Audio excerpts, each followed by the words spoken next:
আল্লাহ নবীকে যে একবার দেখলো সে সত্য দেখলো, ঠিক দেখলো, কারণ আমার নবী পাকের সুরাটা ইবলিস শয়তান ধরতে পারে না। আল্লাহ নবীকে যে দেখে 7টা জাহান্নামের আগুন আল্লাহ পাক তার জন্য হারাম করে দেয়। এ যুবকেরা, তরুণেরা, এ নবী পাকের প্রেমিকেরা, আমার আপনার মুর্শিদ কিবলা জামানের মুজাদ্দিদ আবু বকর সিদ্দিক দাদা হুজুর পীর কিবলা আল্লাহ নবীকে দেখার জন্য দিন রাত জেগে জেগে কেঁদেছে, দিন রাত ধরে দরুদ শরীফ পড়ে পড়ে কাটিয়েছে। আল্লাহ নবী দিদারে আসায় এমনও দিন যায়, এমনও রাত যায়, খাওয়া দাওয়া নাই, দরুদের জিবায় বসে বসে ইয়া রাসূলুল্লাহ, ইয়া রাসূলুল্লাহ আপনার দিদারের বসনা আমি আবু বকর রাখি। আল্লাহ পাকে ফরিয়াদ করতে লেগেছে, ও রব্বি আল্লাহ আমি আবু বকর আপনার হাবিবকে দেখতে যাই, আল্লাহ আপনি দিদারটা নসিব করে দিন। আল্লাহ আল্লাহ আবু বকরকে আপনার হাবিবকে দেখিয়ে দিন। আল্লাহ এইভাবে কয়েক সপ্তাহ যেতে না যেতে হুজুরের শরীরটা একদিন অসুস্থ হয়ে গেল। হুজুর আমার তাহাজ্জুদের নামাজটা আদায় করলে একটা জায়গায় একটু হেলান দিলে চোখটা বন্ধ হয়ে গেল। যখনই চোখটা বন্ধ হয়ে গেল সঙ্গে সঙ্গে ওই খ্বাবের মধ্যে আল্লাহ নবীর সঙ্গে দিদার হতে লেগেছে। আরো জোরে বলুন সুবহান। আল্লাহ নবী বলেছিলেন, হে আবু বকর আপনি আমাকে এত ভালোবাসেন তাহলে আমার রওজায় কেন আসেন না? আপনি নিয়ত করুন মক্কা মদিনায় যাবে। সকাল হলো, আল্লাহ নবীর খ্বাবের কথাটা আমার দাদা হুজুর মুরিদদেরকে জানালো, খলিফাদেরকে জানালো, অনেক বড় কথা। হজে যাবার নিয়ত করলেন, সময় এসে গেল, মক্কা গেলে, ওখান থেকে মদিনা শরীফে গেলে, খাদিম সে হাতটা ধরলো, আপনি আবু বকর আল্লাহ নবী আমাকে জানিয়েছে একটা রাত্রি আল্লাহ নবী আপনাকে রওজার ভিতরে আম্মা জান আয়েশা ঘর যেটা ওই ঘরের মধ্যে থাকার পারমিশন দিয়েছে। আরো জোরে বলুন সুবহান। আল্লাহু আকবার। সেই দাদা পীরের সিলসিলা অর্থাৎ আহলে সুন্নাত ওয়াল জামাত আমরা মেনে চলি না, চলি না। পৃথিবীর ইতিহাস গাওয়া দেয় এই জমিনের উপরে যারাই আল্লাহকে ভালোবেসেছে, যারাই আল্লাহর পক্ষে দাঁড়িয়েছে, আল্লাহ পাক তাদেরকে পরীক্ষা নিয়েছে। তবে সব থেকে বেশি পরীক্ষা হলো জালিম শাসকের মাধ্যম দিয়ে আল্লাহ তার বান্দা বান্দীদেরকে পরীক্ষা নিয়েছে।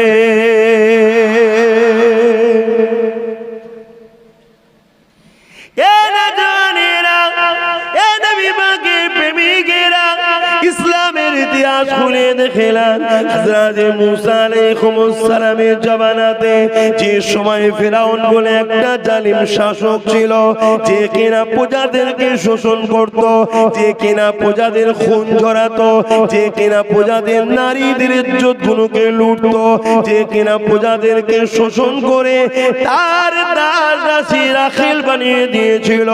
এই সময়তে একজন মহিলা ছিল যিনার নাম হলো হযরত মা সাদ্দা, যিনি বড় গরীব মহিলা ছিলেন। আল্লাহ তিনাকে 3টে পুত্র সন্তান দিয়েছিল, কিন্তু আল্লাহ তিনাকে গরিবি করে পরীক্ষা নিচ্ছিল। এই হযরত মা সাদ্দা তিনি এমন করে ফেরাউনের বাড়িতে কর্মচারী করত, ফেরাউনের বাড়িতে চাকরি করত, ফেরাউনের বাড়িতে তিনি ঘর বাসন মোছামুছি ধোয়ার কাজ করত। আল্লাহ পাকের পরীক্ষাটা কেমন দেখো, একদিন মা সাদ্দা ফেরাউনের মেয়ের মাথা ছিঁড়ে দিচ্ছিল।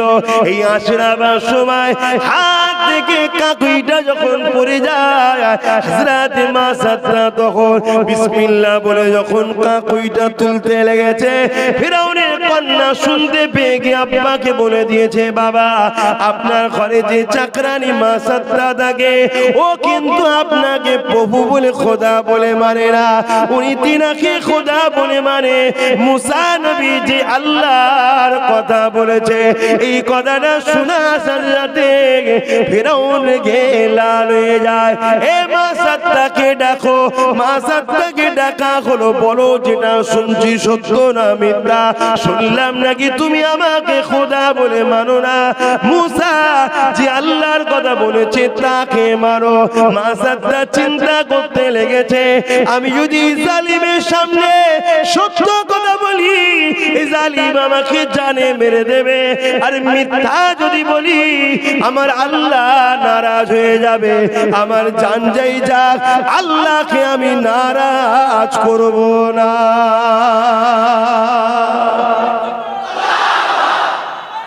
আল্লাহ, এটাই আল্লাহর পরীক্ষা। সে আল্লাহকে এত ভালোবাসে, আল্লাহ তাকে ফেরাউনের ঘরে চাকরানির কাজে লাগিয়েছে। তার নসিবকে আল্লাহ দেখুন পরীক্ষা নিচ্ছে, সে কতটা ধৈর্য ধরতে পারে। দেখি আমায় প্রেম করে বলে কি গো, আপনারা ভালোবাসে একে অপরকে পরীক্ষা নেন না? নেন না জি। আমরা মানুষ হয়ে যদি পরীক্ষা নিতে পারি, যিনি সৃষ্টিকর্তা তিনি একটু বাজিয়ে নেবে না? আম্মাজানকে যদি আল্লাহ পরীক্ষা না নিতেন তাহলে আমরা দুনিয়াকে ওয়াজ করতে পারতাম যে আল্লাহর প্রেমিক কাকে বলে দেখো, আল্লাহর প্রেমিক কাকে বলে দেখো। রোজ ভালো মন্দ আল্লাহ খাইয়েছে, একদিন যেই ডাল ভাত হয়েছে বিসমিল্লাহটাই ভুলে গেছে। এটা আল্লাহর প্রেমিকের কাজ নাকি?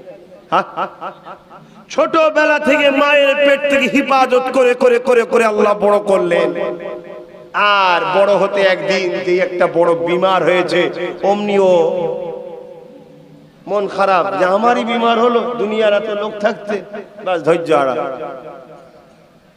তুমি আল্লাহকে ভালোবাসো বলো, আল্লাহ তোমায় পরীক্ষা নেবে না? হ্যাঁ, অসুবিধা হচ্ছে নাকি গরমে? এটাও তো আল্লাহর একটা পরীক্ষা মনে করতে পারেন যে আমার ধৈর্য কত আছে দেখতে। প্রতিটা কদমে তুমি ছোট জিনিস মনে করছো, তুমি সাধারণ মনে করছো, তুমি ক্যাজুয়াল মনে করছো, কিন্তু মনে রেখে দিও আমার আল্লাহ তোমার প্রত্যেকটা নিঃশ্বাসে নিঃশ্বাসে তোমায় পরীক্ষা নিচ্ছে, আর তোমার প্রত্যেকটা নিঃশ্বাসও যেন পড়ে আল্লাহর জন্যে, আর টানবেনও আল্লাহর জন্যে, তবেই তুমি কামিয়াব হবে। জোরে বলুন সুবহানাল্লাহ। আজ আম্মাজান মা সাত্তা সত্য কথা বললেন যে হ্যাঁ আমি মুসাকে রাসূল বলে, আর মুসা যে আল্লাহর প্রচার করেছে আমি তেনাকে আল্লাহ বলে মেনে নিয়েছি। এ ফেরাউন তুমিও তাকে মেনে নাও। জোরে বলুন সুবহানাল্লাহ। এটা জালিম শাসকের নামে এবং যে রাজতন্ত্র চালু করেছে, যার বিরুদ্ধে কথা বললে মৃত্যুদণ্ড দেওয়া হয়। আজ যেমন আমার রাজ্য হচ্ছে, আমার দেশেও হচ্ছে, কেউ সত্য কথা বললে তাকে মিথ্যা কেস দেওয়া হয়, তার উপরে জুলুম করা হয়। কিন্তু আমরা অনেকে সত্য কথা বলতে ভয় খাচ্ছি। হায় হায় হায়, আম্মাজানকে দেখে শেখো সত্যের পক্ষে কথা বলতে। জালিম ফেরাউনের সামনেও আম্মাজানের পা কেঁপে যায়নি। জোরে বলুন সুবহানাল্লাহ। শুধু দাবি করলে হয় না আমি মুসলমান, দাবি করলে হয় না আমি নবীর উম্মত, দাবি করলে হয় না আমি জান্নাতি, কাজ করতে হবে। এই কথাটা শোনা সাথে ফেরাউন লেগে লাল হয়ে যায়। এ নজওয়ানেরা ফেরাউন সঙ্গে সঙ্গে সৈন্যদেরকে জানিয়ে দিল, এ আমার সৈন্যরা সঙ্গে সঙ্গে জলদি করে যাও, বড় কড়া জোগাড় করো, তাতে তেল দাও, দিয়ে তেলটাকে গরম করতে লেগে যাও। এমন করে টকবাক করে তেলটা ফুটে গেল, ফেরাউনকে জানিয়ে দেওয়া হলো। ফেরাউন বলে দিল মা সাদ্দাকে আর তার 3টে ছেলেকে নিয়ে ওই গরম তেলের পাশে দাঁড় করিয়ে দাও। ফেরাউন চলে আসলো, সিংহাসনে বসে গেল। এ মা সাদ্দা, যদি তুমি এবং তোমার এই বাচ্চার জিন্দেগি গুলো যদি চাও তাহলে আমাকে প্রভু বলে মেনে নাও, আমার দাবিটা মেনে নাও, আমার পক্ষে চলে আসো। মুসা দলটা ছেড়ে দাও, এক আল্লাহকে মানা ছেড়ে দাও। ওই সময় মা সাদ্দা বলেছিল, এ জালিম ফেরাউন শুনে রেখে দে, জুলুম করিস না, মৃত্যু সবার একদিন না একদিন হবে। আল্লাহ তোকে রাজত্ব দিয়েছে, এই আল্লাহ দিয়া রাজত্ব নিয়ে আল্লাহকে ভুলে যাস না, মানুষের উপরে জুলুম করিস না। তো সেই আল্লাহকে মেনে নে যিনি আমাকে গরিব করে পরীক্ষা নিতে লেগেছে। এই কথা যখন মা সাদ্দা বলতে লাগলো, ফিরাউন লেগে লাল হয়ে যে সঙ্গে সঙ্গে সৈন্যদেরকে জানিয়ে দিল এই মা সাদ্দার বড় ছেলেকে ওই গরম করার তেলের আগুনেতে ফেলে দাও। যেই বলল সঙ্গে সঙ্গে মা সাদ্দার চোখের সামনে, মায়ের সামনে নিজের বড় ছেলেটাকে গরম করার আগুনেতে তেলেতে অমন করে ফিরাউন বাহিনী ফেলে দিল। এ যুবক খেয়াল করে দেখো, এই পরীক্ষা তো আল্লাহ আমাদেরকে নাই রে। এই রকম কঠিন পরীক্ষা নিলে তোমার আমার কি দশা হবে? কিন্তু যারা আল্লাহর প্রেমিক হয় দুনিয়ার সমস্ত ক্ষমতা তাদের কাছে পরাজিত হয়ে যাবে। আল্লাহর প্রেমের কাছে দুনিয়ার কোনো শক্তি টিকতে পারে না। আরো জোরে বলুন সুবহান। নিয়ে গিয়ে ফেলে দিলেন। বাচ্চাটা ছটফট করে উঠলো, মৃত্যুর কষ্ট। মৃত্যুতে এমনিও হবে অমনিও হবে, দুদিন আগে আর পরে নয়, যেদিন হবার সেদিনই হবে, তাই তো নাকি? না, দুদিন আগে পরে। আল্লাহর পক্ষে থাকলে দুদিন আগে মরণ হবে নাকি? যেদিন লিখা আছে সেদিনই হবে। আল্লাহর পক্ষে থাকলেও হবে, না থাকলেও হবে। শুনছেন না? কিন্তু আল্লাহর পক্ষে মৃত্যু হলে কামিয়াবি, আর আল্লাহর বিপক্ষে মৃত্যু হলে, আল্লাহর পক্ষে না থেকে মৃত্যু হলে বলুন বরবাদি, ধ্বংস হতে হবে। ভেবে দেখুন। হযরতে মা সাদ্দা এই দৃশ্যখানা দেখার সাথে সাথে চোখে পানি চলে আসে, কাঁদতে শুরু করে দিয়েছে। ফিরাউন বলতে লেগেছে, মা সাদ্দা রে, আমি তোকে আজাদ করে দেবো। জালিমরা হাজারো চেষ্টা করে কিন্তু পেরে উঠতে পারে না। দেখুন, বলছে তোকে আজাদ করে দেবো, দুটো বাচ্চা নিয়ে যাবি, তুই শুধু আমার দলে চলে আয়, আমাকে মেনে নে। আজও জালিম এরকম দুনিয়াতে আছে না? না। প্যালেস্তাইনে কি হচ্ছে শোনেন নে, দেখেন নে। প্যালেস্তাইনে কি জুলুম হচ্ছে। প্যালেস্তাইনে কি হয়েছিল যখন হিটলার ইহুদিদেরকে মারছিল? একটু বলবো সংক্ষেপে, শুনে রেখে দাও। হিটলার ইহুদিদের ঘরে মারছিল, গ্যাস চেম্বারের মধ্যে ঢুকিয়ে 50 লক্ষের উপরে ইহুদিকে শুধু মেরে দিয়েছে একটা জায়গায়। হিটলার ইহুদিদের ঘরে মেরে ফেলছে। হিটলারটা কোন ধর্মের? খ্রিস্টান। কোন ধর্ম? খ্রিস্টান ধর্ম। হিটলারকে মেরে ইহুদিবাদদের ঘরে শেষ করে দিচ্ছিল। ওই সময় কিছু ইহুদি বিভিন্ন দেশের দরজা লাড়াচ্ছে, আমাকে আশ্রয় দাও, বাঁচতে দাও, আমাদেরকে মেরে দিচ্ছে। কেউ আশ্রয় দেয়নি। সেই মুসলমান প্যালেস্তাইনরা আশ্রয় দিয়েছিল। ইসরায়েল, প্যালেস্তাইন এ সব মুসলমানদের প্রপার্টি, মুসলমানদের দেশ, মুসলমানদের সম্পদ। জোরে বলুন সুবহানাল্লাহ। দয়া হয়েছে কেন? আমার রাসূল শিখিয়েছে যে আল্লাহর সৃষ্টির উপর দয়া করে না, সে কখনো দয়া আল্লাহর পাবে না। তো মুসলমান দয়া হয়েছে, মুসলমানের দয়া দেখানোটা খারাপ হয়নি। এ খারাপ হয়েছে কি? ভালো কাজ করেছে। তাদেরকে দরজা খুলে দিয়েছে, দেশে প্রবেশ করেছে, থাকতে দিয়েছে। এখানে 1 কাঠা, ওখানে 2 কাঠা করে জায়গা দিয়েছে। আস্তে আস্তে আস্তে বংশ বিস্তার হতে হতে হতে হতে বিভিন্ন জায়গাকে তারা দখল করছে। বিরাট বড় যখন জায়গা দখল করে নিয়েছে, তখন ইসরায়েলের মানুষ, যারা নিজেদের সম্পদ, বুঝাবার জন্য বলছি, আপনি আমার বাড়িতে গেছেন বা কেউ আমার বাড়িতে গেছে, থাকবো, আমার ঘর নেই, দোর নেই, আমি মেহমান খানায় তাকে থাকতে দিয়েছি। স্বামী স্ত্রী আছে, সন্তান হয়েছে, 1 কামরা দিয়েছিলাম, 2 কামরা নিয়েছে, 3 কামরা নিয়েছে, রান্নাঘর দখল করছে। আস্তে আস্তে মেয়ে ছেলে বড় হয়েছে, বিবাহ দিয়েছে, জামাইকে নিয়ে চলে এসেছে এখানে, আস্তে আস্তে ঘর জামাই রেখেছে। আমি তখন একদিন যে বলছি এটা কি হচ্ছে, তখন সে বলছে তুমি কে? আমায় বলে তুমি কে? আরে আমার জায়গায় না, এটা আমার, এটা আমার।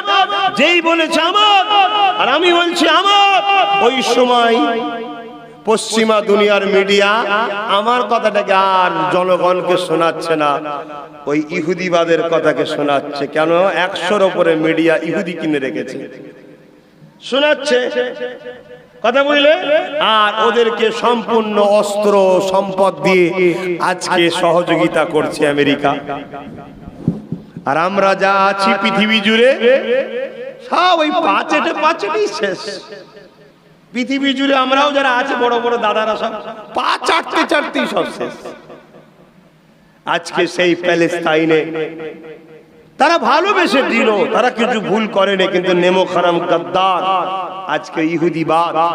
মসজিদ আকসায় যখন মুসলমানরা ইফতার করতে বসেছে তাদের গুলি করেছে, গুলি ছিটকে রক্ত ইফতারেতে পড়েছে, ইফতার করা হলো না, রক্তাক্ত হয়ে গেল। নামাজে দাঁড়িয়েছে, বুটের লাথি মেরে তাদেরকে মসজিদ থেকে বার করে দেওয়া হচ্ছে। তবে হ্যাঁ, আমিও বলে যাচ্ছি পশ্চিম বাংলার মুসলমান, তোমাদেরও দুর্দশা কিন্তু প্যালেস্তাইনের মুসলমানদের মতোই আস্তে আস্তে হচ্ছে। কেন? আমিও দেখেছি তোমরাও তোমাদের দুশমনদের ঘরে সারা জীবন মাথায় আর কাঁধে তুলে নাচছো, আর তারা তোমাদের বুকে বসে যুগ যুগ ধরে তোমাদের চোখে ঠোকর মারছে, কিন্তু তোমরা এত কানা হয়ে গেছো এখনো তোমরা দেখতে পাচ্ছ না। তোমার এই মেদিনীপুরে মসজিদে নামাজ পড়ছিল, মসজিদে ঢুকে গিয়ে নামাজিরে ঘরে কাঠিতে মারা হয়েছে না হয়নি? তাহলে বাড়ছে না বাড়েনি পাপ? তাহলে এখনো বলি সজাগ হও।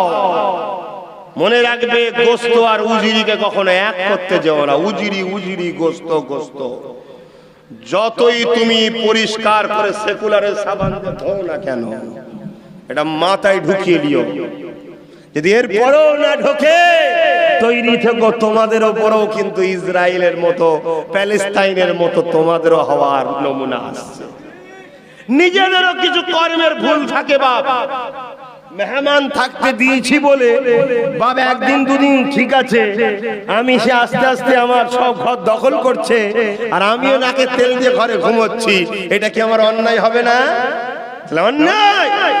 আজ আমরা কখনো ইনাকে মাথায় তুলেছি, ইনি যখন দেখলাম ঠকালো, ইনাকেও তুললাম, ইনিও ঠকালো, আবার তুললাম, আবার ঠকালো। এখনো কি মনে হচ্ছে এদিক ওদিক করতে হবে?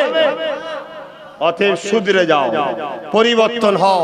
যদি পরিবর্তন না হও, তাহলে মনে রাখবে, ঠান্ডা ঘরে বসে বাইরে যারা দুশ্মন মনে হচ্ছে, ঠান্ডা ঘরে বসে গলায় গলায় হাত মিলিয়ে গোপনে সেটিং হয়, তোমাদেরকে পালিশ কি করে করা যায় এটুকু মাথায় রেখে দিও।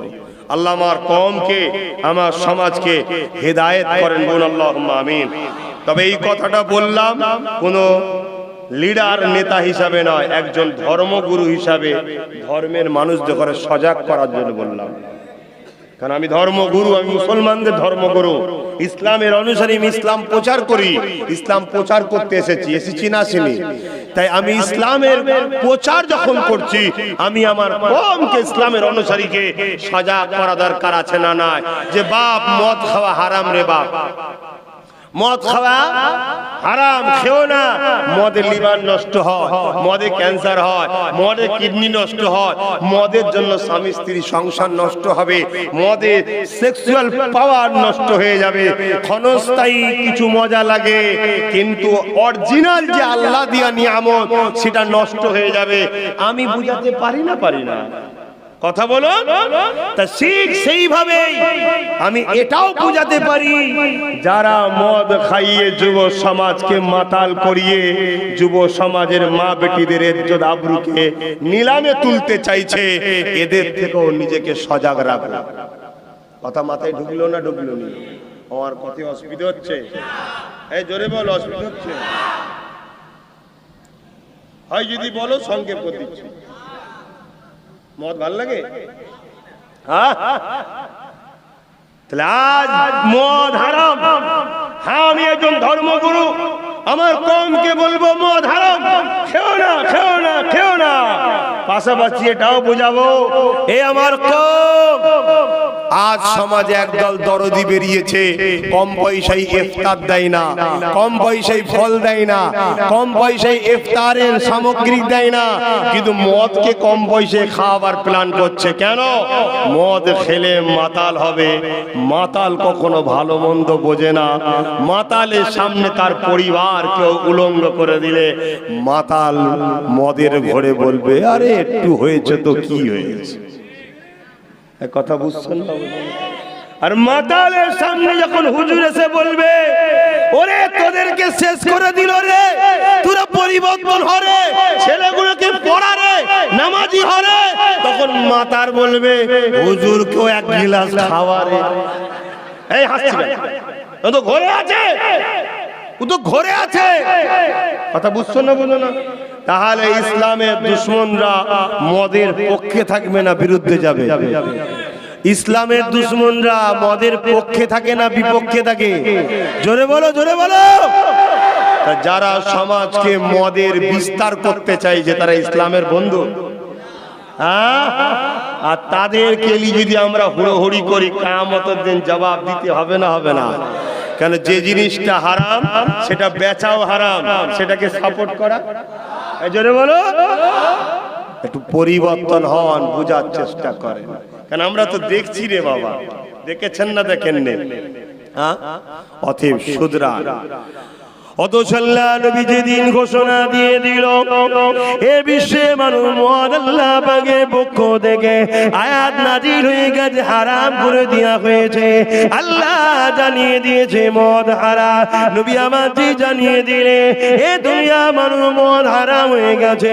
এই কথাটা যখন বলতে লেগেছে হযরত আনাস রাদিয়াল্লাহু তাআলা, তখন তিনি ছোট ছিলেন, তখন তিনি বলতে লেগেছেন, আমি ছোটবেলাতে তৎকালীন সময় যে হোটেল, ওই হোটেলের বাটিতে বাটিতে মদ ঢেলে মানুষকে বন্টন করতে থাকতাম। এই হোটেলে মদ দেয় দেখেন না, এখন তো শিশি হয়ে গেছে, গিলাস দেয়, খা বাবা, ঢেলে খা। তখন এই পাত্রে পাত্রে দেওয়া হতো তৎকালীন সময়।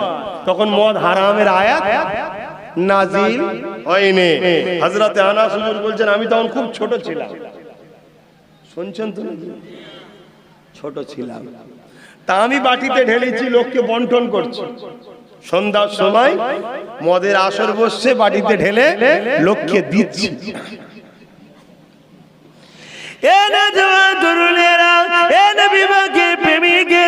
হঠাৎ করে আমার কানে এসে গেল, কেউ ঘোষণা দিতে লেগেছে, এ বিশ্বে মানুষ ইমানদারেরা, এ মুত্তাকি পরহেজগারেরা, এ আল্লাহ মাননেওয়ালারা, এ নবী বিশ্বাসীরা, এ কিয়ামত আখিরাত মাননেওয়ালারা, আল্লাহ পাক মদকে হারাম করে দিয়েছে। নবী আমার মদকে হারাম ঘোষণা দিয়ে দিয়েছে। আমি মদের পিয়ালা নিয়ে একজনের কাছে আগিয়ে যাচ্ছিলাম, তাকে মদটা দেব, সে পান করবে। কেন? আমি হোটেলে কর্মচারী ছিলাম। যেই আমার কানে এসে গেল আল্লাহ নবী মদকে হারাম করে দিয়েছে, অটোমেটিক আমার হাত থেকে ওই পিয়ালাটা জমিনে পড়ে গেল, মাটির পিয়ালাটা ভেঙে চুরমার হয়ে গেল। শুধু এটা নয়, আমি আনাস তাকিয়ে দেখতে লাগলাম, কেউ মদটাকে মুখের কাছে নিয়ে গিয়েছিল, কেউ একটা ঢোক গলাতেও দিয়ে ফেলেছিল, গালের মধ্যেও নিয়ে ফেলেছিল, কেউ হাতে করে তুলতে লেগেছে। যখনই তাদের কানে ঘোষণা হয়ে গেল আল্লাহ নবী মদকে হারাম ঘোষণা দিয়ে দিয়েছে, ওই অবস্থায় যার গালে ছিল সঙ্গে সঙ্গে সে ঢোকটার গিলল না, সঙ্গে সঙ্গে উগলে দিল, কুল্লি করে নিতে লাগলো।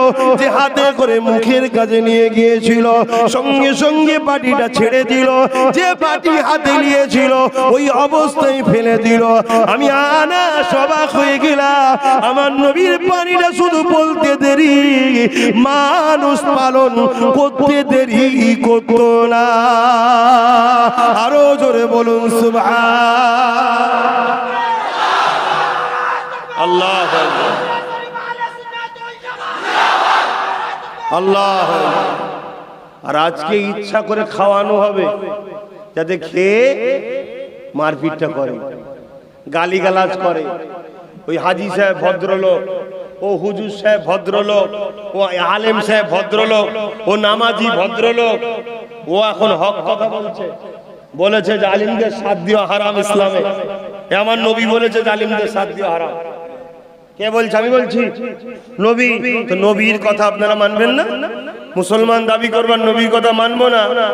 বিরাট বড় কিছু হয়ে গেছে মনে করছেন না? ওই বললাম মানলেও মৃত্যু হবে, না মানলেও মৃত্যু হবে। যারা মেনেছে তারা যাবে জান্নাতে, যারা মানে না জাহান্নামে। নবী বলে দিয়েছে জালিমদের নেতৃত্ব মানা হারাম। লিডারশিপ যদি মানতে হয় কুরাইশের মানতে হবে, এটা নবীর হুকুম। জোরে বলুন সুবহানাল্লাহ। অতএব রাসূল বলে দিয়েছে এটা মানতে হবে, এটা আমার ধর্মীয় কালচার। আমি ধর্ম সবাই ধর্মের অনুসারীদেরকে শেখাচ্ছি তো আমি। কিন্তু দুঃখের বিষয় আজকে যখন এই কথা কেউ ভালো কথা বলবে, সমাজে একদল মুসলমানি আবার একদল লোক মুসলমানকে মদ খাওয়াবে, খেয়ে মলি সাহেবের বাড়ির পাশে গিয়ে রাত 12টার সময় অমুকের বাচ্চা অমুক অমুক করে গালিগালাজ করাবে। কেন? যাতে করে পরের দিন ওরা হক কথা না বলে ভয়েতে। শুনছেন না? শুনছেন না? তবে একটা সিস্টেম বলে রাখি, মদ যে খায় তাকে যদি একবার ঘুরিয়ে দেওয়া যায়, বুঝলেন? ঘুরানো, লাট্টু ঘুরান না কখন? মদ যে খায় তাকে যদি একবার ধরে হাতটা ধরে পপুকে শুধু ঘুরিয়ে দেবেন, একবার দিয়ে ছেড়ে দেবেন, ব্যাস। ওর ঘর কোন দিকে, দৌড় কোন দিকে, রাস্তা কোন দিকে, সব ভুলে ঘুরতেই থাকবে।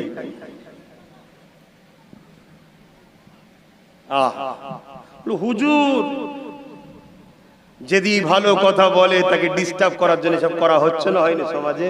কারা করছে? আমি গায়ের ইসলামের কথা এখানে বলতে আসিনি, আমি আমার কওমকে বলতে এসেছি। ঠিক না বে? ঠিক গো? হ্যাঁ, একদল মুনাফিক মুসলমানরা করছে না, করেনি। বাপ সাবধান হও। গরিব বলে মনে কষ্ট করো না, অভাব বলে মনে কষ্ট করো না, তোমার উপরে জুলুম হচ্ছে বলে মনটা খারাপ করো না। এ যুবকেরা, তরুণেরা, বাপেরা, যদি আল্লাহকে ভালোবাসো, তুমি যদি মুমিন মুমিনা হতে যাও, আল্লাহর পরীক্ষায় তুমি রাজি থাকো, তবে হ্যাঁ আমার আল্লাহ জানিয়ে দিয়েছে, বান্দার তুই চেষ্টা কর, ন্যায়ের পক্ষে চেষ্টা কর, সততার পক্ষে চেষ্টা কর, ইনসাফের পক্ষে চেষ্টা কর, ইনসানিয়াতের পক্ষে চেষ্টা কর, অন্যায় থেকে বেঁচে থাকার চেষ্টা কর, জালিমের জুলুম থেকে বেঁচে থাকার চেষ্টা কর, জানকে বাঁচাবার চেষ্টা কর। এ বান্দা, তবে এই চেষ্টাটা যেন অন্যায়ের পক্ষে না হয়, যেভাবে আমার নবী করেছে ওইভাবে তোরা কর। এ যুবকেরা, তরুণেরা, আল্লাহ নবী যখন নাই কথা বলেছিল, তৎকালীন সময় এই পৃথিবীর জমিনে একদল শাসক ছিল যাদের নাম ছিল আবু জিল, উতবা, সাইবা, আবুল আহাব। এরা আমার নবীর উপরে জুলুম করেছিল। আল্লাহ নবীর উপরে কেমন জুলুম করেছিল? নবী পাক সাল্লাল্লাহু আলাইহি ওয়াসাল্লামকে জানে পর্যন্ত মারতে চেয়েছিল। আমার নবী পাক নিজের মাতৃভূমি মক্কা ছেড়ে দিয়ে আসলে মদিনাতেও চলে যেতে হয়েছিল। এ যুবক, তাহলে তুমি আমি সেই নবীর উম্মত, তুমি আমি যদি হক কথা বলি, এই দুনিয়া একদল শাসক জালিম জুলুম করবে, একদল মাতাল জুলুম করবে, একদল অন্যায়কারী জুলুম করবে, একদল পাপী জুলুম করবে। এর জন্য মন খারাপ করলে হবে না। তুমি যদি আল্লাহকে খুশি করতে চাও, এই জালিমদের জুলুম থেকে যেভাবে নবী বাঁচার চেষ্টা করে পদক্ষেপ নিয়েছে, ওইভাবে তোমাকেও নিতে হবে। আল্লাহ নবী কিভাবে পদক্ষেপ নিয়েছিল ইতিহাসের পাতা তার সাক্ষী দিতে লেগেছে। এখন আসুন আমার নবী পাকে এক প্রেমিকের কথা বলি, যিনি কিনা আল্লাহকে আল্লাহ বলার জন্য, নবীকে রাসূল বলে মানার জন্য আল্লাহ তাকে কেমন ভাবে পরীক্ষা নিয়েছিল দেখো। কিন্তু তিনিও আল্লাহকে এত ভালোবেসেছিলেন, নবীকে এত ভালোবেসেছিলেন, নিজের জানটাকে দিতে পছন্দ করেছে। কিন্তু আল্লাহ নবীকে ছাড়তে চান না। এ যুবকেরা, শুনে রেখে দিয়ে, তিনি অন্য কেউ নয়, আম্মা জান হযরত সুমাইয়া হুজুরের কথা বলছি। একজন মহিলা হয়ে আজকে পুরুষে আমরা কি করছি? আরে মায়ের জাত বড় দুর্বল হয়, মায়ের জাত বড় নরম হয়, মায়ের জাত বড় নরম হয়, মায়ের জাত বড় দুর্বল হয়, মায়ের জাতেরা নারীরা বড় অসহায় হয়। যায়, কেননা তারা বেউজুতি হলে কখনো মেনে নেওয়া যায় না। এই আম্মা জান সুমাইয়া হুজুর যখন আবু জের উতবা সাইবার অত্যাচার শাসকের নেতৃত্ব ছেড়ে দিয়ে আমার নবী পাকের পক্ষে যখন চলে আসলে, আল্লাহ নবীর পক্ষে যখন দাঁড়িয়ে গেলে, এই কথা যখন আবু জের উতবার কানে চলে গেল, তারা মিটিং করে নিয়ে হযরত সুমাইয়াকে পুরো বাজারের মধ্যে অর্ধ উলঙ্গ করে দিল। ভেবে দেখো তো দেখি, তোমাকে যদি কেউ উলঙ্গ করে দেয়, একজন পুরুষ হিসাবে যতটা না বেউজুতি হব, নারী জাতিকে উলঙ্গ করলে সে আরো বেশি বেউজুতি লাগে। মা তথাপিও আল্লাহ নবীকে ছাড়লেন না। শত শেষে আবু জেহেল আম্মা জান হযরত সুমাইয়াকে বল্লমের আঘাত করে দিল। কলিজা খানা বেরিয়ে গেল বল্লমের আঘাতে, আর এই কলিজা থেকে আওয়াজ বেরোতে লেগেছে, আবু জেহেলের যা খুশি করেলে, আল্লাহ নবীকে ছাড়বো না। আল্লাহ আল্লাহ আল্লাহ। ভাবুন, আল্লাহ আমাদেরকে সেই পরীক্ষা নিচ্ছে নাকি? হ্যাঁ নিচ্ছে।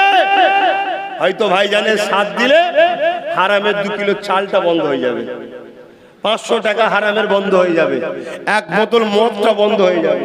এছাড়া কচুপুরা আর কি পান? খারাপ লাগছে যারা দাঁড়িয়ে আছেন, অসুবিধা হচ্ছে না? আমি কিছু খারাপ বলছি? টোটো গাড়িটা চালার হয়তো কিছুদিন বন্ধ হয়ে যাবে। হ্যাঁ দেখ, ও আব্বাস সিদ্দিকী জলসায় যাচ্ছিস, ঠ্যাংটা ভেঙে দেবো। আর না, ঠ্যাংটা যাবে ভেঙে, কি আছে? এ ঠ্যাং তো এমনি থাকবে না রে বাবা, 2 দিন পর চলে যেতে হবে। সবাই যদি বলো অন্যায় হচ্ছে হোক, পাপ হচ্ছে হোক, অরাজকতা হচ্ছে হোক, নারী ধর্ষিতা হচ্ছে হোক, আমি আমার হারামের ইনকামটাই ঠিক আছে। এ যুবক শুনে রেখে দাও, অন্যায়কারীদের অভ্যাস এমন, বাইরে অন্যায় করে করে যখন বাইরে অন্যায়ের পাঠ শেষ হয়ে যায়, ঘরের মানুষের সঙ্গেও অন্যায় করতে পিছপা তারা কিন্তু হয় না। কেন? যাদের মধ্যে ইনসাফ নাই, যাদের মধ্যে ইনসানিয়াত নাই, তাদের কাছে মার বাইরে বলে কিছু থাকে না, তাদের কাছে বাপ আর বাইরে বলে কিছু থাকে না, তাদের কাছে পরিবার আর বাইরে বলে কিছু থাকে না। তাই বলে দি, পরিবর্তন হোক। আল্লাহ নবী অন্ধকার জঙ্গল পৃথিবীকে আল্লাহ নবী আদর্শ দিয়ে আলোকিত করেছে। এই পৃথিবীতে 1500 বছর আগে নারীদেরকে জ্যান্ত পুঁতে দেওয়া হতো। এই পৃথিবীতে 1500 বছর আগে নারী ধর্ষণের একটা ফ্যাশন ছিল। কিন্তু আজ দুঃখের সাথে বলতে হয়, আমার বাংলা তো গত কয়েকদিন আগে দেখলাম কোন এক জেলায় কুচবিহারে সম্ভবত একজন ছোট্ট ফুটফুটে বোন, সে কোন ধর্মের আমার কাছে প্রশ্ন করবেন না, আল্লাহর সৃষ্টি একজন নারী জাত, আমার একজন বোন মনে করি, মাধ্যমিকে সে পড়ে, তাকে দুষ্কৃতীরা রেপ করলো, পুকুর পাড়ে মেরে ফেলে দিল। যেমন ঘৃণা অন্যায় কাজ, পাশাপাশি দেখলাম তার উলঙ্গ দেহটাকে প্রশাসন রাস্তায় টেনে হিঁচড়ে হিঁচড়ে নিয়ে যাচ্ছে। এটা কোন অরাজকতা? এটা কোন জঙ্গলের রাজ তৈরি হচ্ছে? এই অন্যায়ের প্রতিবাদ যদি না করতে পারো, মুস্তাফার উম্মত বলে গলা ফাটাওনি, এর প্রতিবাদ করার নামটাই হলো ইসলাম। জোরে বলুন সুবহানাল্লাহ, আরো জোরে বলুন সুবহানাল্লাহ। এটাকে কেউ কিছু কালার দিয়ে দেখতে পারে, তাদের ব্যাপার। একজন মুসলমানের ঘরের ছেলে ইসলামের অনুসারী হিসাবে রেফের বিরোধী করার নাম হল ইসলাম, নারীদের মর্যাদা দিবার নাম ইসলাম, নারীদের উপরে জুলুমের হবে তার বিরোধী করার নাম ইসলাম, নারীদেরকে সমাজের মূল স্রোত শান্তি, মানবতা, ইনসাফ, ইনসানিয়াতের সাথে রাখার নাম হলো ইসলাম। জোরে বলুন সুবহানাল্লাহ। কতটা লজ্জার বিষয়! এক বাচ্চা বেটি রেপ হলো, তারপরে শুনতে হচ্ছে নাকি সব প্রেম ভালোবাসার কাহিনী। কথা বুঝে আসছে না? নাই, প্রেম ভালোবাসার কাহিনী যদিও হয়ে থাকে, ঠিক আছে, মানুষ মানুষকে পছন্দ হতে পারে, আল্লাহর সৃষ্টি, দিল কাউকে দিলে লাগতেই পারে। আমি অত তর্কে যাচ্ছি না, আমার কাছে কথা হচ্ছে, ঘর থেকে বেরিয়ে গিয়ে পুকুর পাড়ে অর্ধ উলঙ্গ হয়ে কেউ জান দিতে যায়? হ্যাঁ, এই কথা বলছেন না কেন? ই তোর পুরুষ নয় যে নুগি খুলে গলায় দড়ি দিচ্ছিল, তাই জানি তো, এই কথা বুঝছেন না, বোঝেন না? পুকুরে পড়ে আছে, অর্ধেক দেহ ডাঙায়, তার জামা কাপড় ছিঁড়া, এই যে কোন সমাজ? আবার সেই লাশটা যত বড় পাপী হোক, মারা যাবার পর তার শরীরকে বেউজ্জুতি করতে নাই, কথা বুঝে আসছে? সেই লাশটাকে রাস্তার উপর দিয়ে টেনে টেনে যাওয়া হচ্ছে। কে নিয়ে যাচ্ছে? প্রশাসন। ভাই, কোন সমাজে আমরা বসবাস করছি ভাবছেন? আপনি ভাবছেন হুজুর এটা আমরা জেনে কি করবো? বুকা, এটা এমন একটা আগুন, যে আগুন ঘরে লাগলে 10টা 20টা পুরার পরে পানি দিয়ে ঠান্ডা করে দেওয়া যায়। এই আগুন যদি সমাজে আরো জ্বলে, একদিন এই আগুনে তোমার ঘরের বেটিটাও পুড়ে যেতে পারে। তাই ভাবো, কথা বুঝে আসছে? ভাবো মুসলমান, দুনিয়ার স্বার্থে একটু পাক বুঝে বুঝে ফেলো। আজকে হাজারো পরিবার আছে, আবার এইসব কথা যারা বলবে, এই সমাজে কেউ সাধারণ লোক বলে, তাকে টার্গেট করা হবে, তাকে মিথ্যা কেসে ফাঁসানো হবে। কি কেস? ও যে গেঁজার কেস। যে ধর্মে গেঁজা বিক্রি করা হারাম, ওই ধর্মের নাম কি? যে ধর্মে গেঁজা খাওয়া হারাম, ওই ধর্মের নাম কি? যে ধর্মে গেঁজা ব্যবসা করা হারাম, ওই ধর্মের নাম কি? আর জেলে গেলে 45%, জেলে 45% মুসলমান শুধু এই গেঁজার কেসে পড়ে আছে। তাহলে কত মিথ্যা মিথ্যা যুবককে কেস দেওয়া হচ্ছে, বুঝতে পারছো? তুমি ভাবছো আমায় তো দেয়নি, কাল দেবে কেন? এখন তোমার দ্বারা কিছু কাজ করানো বাকি আছে। কি কাজ? মেথরের কাজ, জুতো পালিশ করা কাজ, জঙ্গলটা পরিষ্কার করা কাজ, আর একটা মুসলমানের মাথায় বাঁশ মারাবার কাজ, ওটা দখল করার কাজ বাকি আছে। যেদিন তোমার দ্বারা কাজ মিটে যাবে, সেদিন তোমাকেও ঘটবে। তুমি কি ভাবছো? প্রবাদ বাক্য কতটা সত্য মিথ্যা জানি না। মীর জাফরকে দিয়ে প্রথম সিরাজউদ্দৌলাকে উড়ালো, তারপরে বললো মীর জাফর তোর কাজ শেষ, তুই আর বেঁচে থেকে কি করবি, যা তোকে ঝেড়ে দিই আমরা।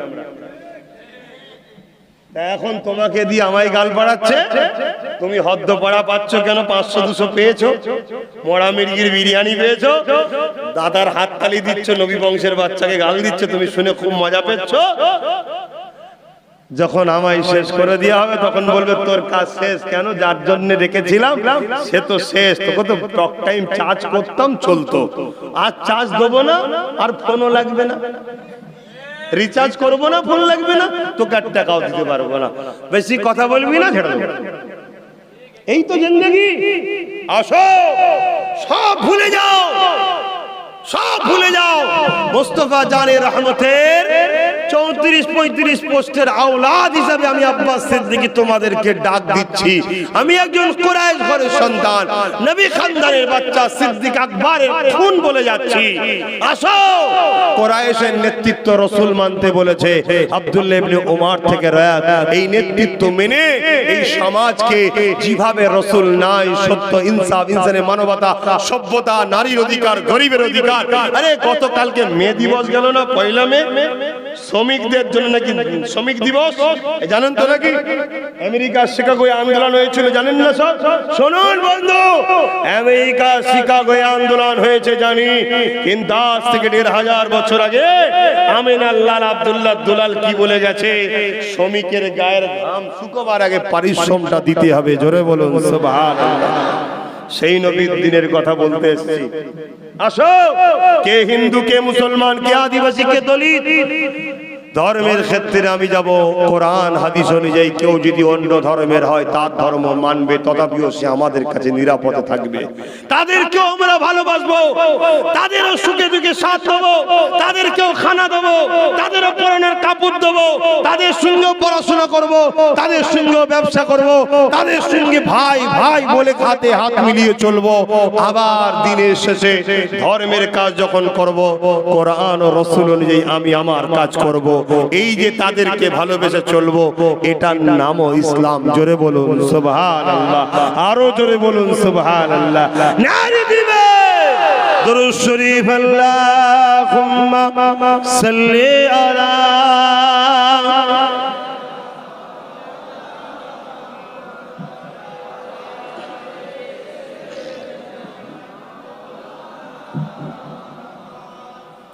আল্লাহুম্মা সাল্লি আলা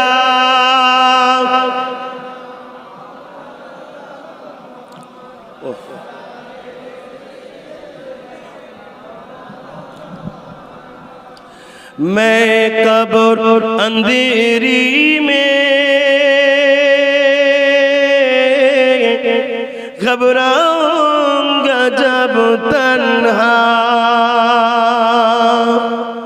इमदाद मेरी करने आ जाना रसूल अल्लाह। কবরে তো আমরা একাই, যখন ঘাবড়ে যাব আমার দয়ার নবী আমাদের কাছে যেন আসেন, বলুন ইনশাআল্লাহ। তবে বুখারীর হাদিস, প্রত্যেকটা মুমিন মুমিনাদের কবরে আমার রাসূল আসবেন। জোরে বলুন সুবহানাল্লাহ। मैं कब्र अंधेरी में घबराऊंगा जब तन्हा, इमदाद मेरी करने आ जाना रसूल अल्लाह, इमदाद मेरी करने आ जाना रसूल अल्लाह। रुसवाए ज़माना हो दामन में छुपा लेना,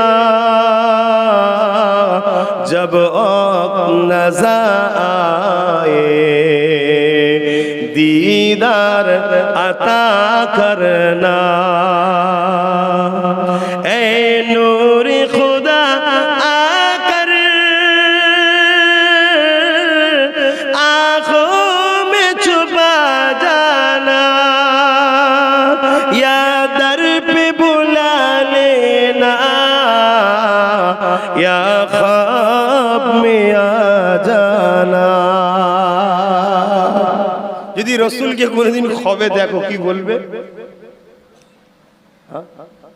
কার কি নিয়ত আছে না নিয়তি করুন। এই বুকা কেমন ভালোবাসো নবীকে, শখ যায় না? বড় আফসোস এই বাঙালি মুসলমানগুলোকে দেখে। রাসূলকে ভালোবাসো, নবী দেখার স্বপ্ন দেখো। একবার যে নবী দেখবে 7টা জাহান্নামের আগুন আল্লাহ তার জন্য হারাম করে দেবে। জোরে বলুন সুবহানাল্লাহ। 80 বছর 90 বছর ধরে নামাজ পড়ছেন, আলহামদুলিল্লাহ। নামাজ ইসলামে ফরজ, পড়তেই হবে। কিন্তু কেউ বলতে পারবেন জান্নাত যাব নামাজ পড়ে? কিন্তু পড়তে হবে, কাজা করা যাবে না, কোনোভাবে কাজা করা যাবে না। কিন্তু রাসূলকে একবার দেখে নিলে নিশ্চিন্তা যে আমি আজ জাহান্নামে যাচ্ছি না। জোরে বলুন সুবহানাল্লাহ। সেই নবীকে দেখা দেখতে গেলে কি করতে হবে? রাসূলের দ্বীনের ক্ষতি করলে হবে না, ভালোবাসতে হবে। এবার নবীর দ্বীনে যেমন নামাজ আছে, নামাজকে ভালোবাসতে হবে, রোজাকে ভালোবাসতে হবে, হজকে ভালোবাসতে হবে। নবীর দ্বীনে গরিবকে সাহায্য করা আছে না নাই? ওটাও করতে হবে। আমি গরিব, আমার দিবার নাই, কিন্তু কোন গরিব অসহায় বিপদে পড়েছে তার সাথ দাও, তার পাশে দাঁড়াও, বুদ্ধি দিয়ে হেল্প করো। সর্বদিক দিয়ে নারীদেরকে সম্মান করা নবীর দ্বীনের কাজ না? কাজ নয়? সম্মান করো, কারো দিকে বুরাই নজরে দেখো না, খারাপ নজরে দেখো, ভালোবাসো, সম্মান শ্রদ্ধা করো। এগুলো তো করতে হবে, তবে তো নবীর দিদার পাওয়া যাবে। এইগুলোর সাথে সাথে রাত্রে যখন শোবেন প্রতিদিন উযু হালে দরুদ পড়তে পড়তে ডান দিকে কাত হয়ে ডান হাত গালের তলায় দিয়ে হাঁটুটাকে সামান্য ব্যান্ড করে হাতকে তার উপরে রেখে কাবার দিকে ডান দিকে মুখ করে দরুদ পড়তে পড়তে আল্লাহর কাছে আশা করতে করতে ঘুমাতে হবে। একদিন দেখবেন আল্লাহর হুকুম হয়ে যাবে, পর্দা খুলে যাবে, মালিকের সঙ্গে গোলামের দেখা হয়ে যাবে। জোরে বলুন সুবহানাল্লাহ। কি সুন্দর নিয়ামত। আল্লাহ নবীকে যে একবার দেখলো সে সত্য দেখলো, ঠিক দেখলো, কারণ আমার নবী পাকের সুরাটা ইবলিস শয়তান ধরতে পারে না। আল্লাহ নবীকে যে দেখে 7টা জাহান্নামের আগুন আল্লাহ পাক তার জন্য হারাম করে দেয়। এ যুবকেরা, তরুণেরা, এ নবী পাকের প্রেমিকেরা, আমার আপনার মুর্শিদ কিবলা জামানের মুজাদ্দিদ আবু বকর সিদ্দিক দাদা হুজুর পীর কিবলা আল্লাহ নবীকে দেখার জন্য দিন রাত জেগে জেগে কেঁদেছে, দিন রাত ধরে দরুদ শরীফ পড়ে পড়ে কাটিয়েছে। আল্লাহ নবী দিদারে আসায় এমনও দিন যায়, এমনও রাত যায়, খাওয়া দাওয়া নাই, দরুদের ওজিফায় বসে বসে ইয়া রাসূলুল্লাহ, ইয়া রাসূলুল্লাহ আপনার দিদারের বসনা আমি আবু বকর রাখি। আল্লাহ পাকে ফরিয়াদ করতে লেগেছে, ও রব্বি আল্লাহ আমি আবু বকর আপনার হাবিবকে দেখতে চাই, আল্লাহ আপনি দিদারটা নসিব করে দিন। আল্লাহ আল্লাহ আবু বকরকে আপনার হাবিবকে দেখিয়ে দিন। আল্লাহ এইভাবে কয়েক সপ্তাহ যেতে না যেতে হুজুরের শরীরটা একদিন অসুস্থ হয়ে গেল। হুজুর আমার তাহাজ্জুদের নামাজটা আদায় করলে একটা জায়গায় একটু হেলান দিলে চোখটা বন্ধ হয়ে গেল। যখনই চোখটা বন্ধ হয়ে গেল সঙ্গে সঙ্গে ওই খ্বাবের মধ্যে আল্লাহ নবীর সঙ্গে দিদার হতে লেগেছে। আরো জোরে বলুন সুবহান। আল্লাহ নবী বলেছিলেন, হে আবু বকর আপনি আমাকে এত ভালোবাসেন তাহলে আমার রওজায় কেন আসেন না? আপনি নিয়ত করুন মক্কা মদিনায় যাবে। সকাল হলো, আল্লাহ নবীর এই খ্বাবের কথাটা আমার দাদা হুজুর মুরিদদেরকে জানালো, খলিফাদেরকে জানালো।